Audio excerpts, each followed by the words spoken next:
नमस्कार दोस्तों, आप वीडियो में देख पा रहे हैं खेसारी लाल यादव का स्टेडियम में पहुंचे हैं। आपको बताना चाहेंगे खेसारी लाल यादव का कल एक गाना IPL गाना रिलीज किया गया, जिस गाना का नाम था सुपर जायंट्स लखनऊ। तो दोस्तों इस गाने के बीच और धमाकेदार काफी ज्यादा हुआ है और गाना रिलीज होने के बाद पावर स्टार पवन सिंह को हो गई बहुत ही ज्यादा मुश्किलें।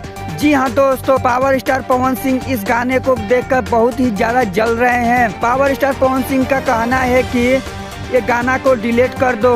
पूरी खबर की जानकारी देंगे। तो दोस्तों बताना चाहेंगे कि खेसारी लाल का यह गाना धमाकेदार, आपको बताना चाहेंगे कि भोजपुरी में इसलिए पहली बार गाना रिलीज किया गया, उससे भोजपुरी में कंपटीशन लग चुका है। तो दोस्तों पावर स्टार पवन सिंह ये बोल रहे हैं कि गाना को डिलीट करें। तो दोस्तों आपको इस पर क्या राय है, आप हमें जरूर कमेंट कर बताएं।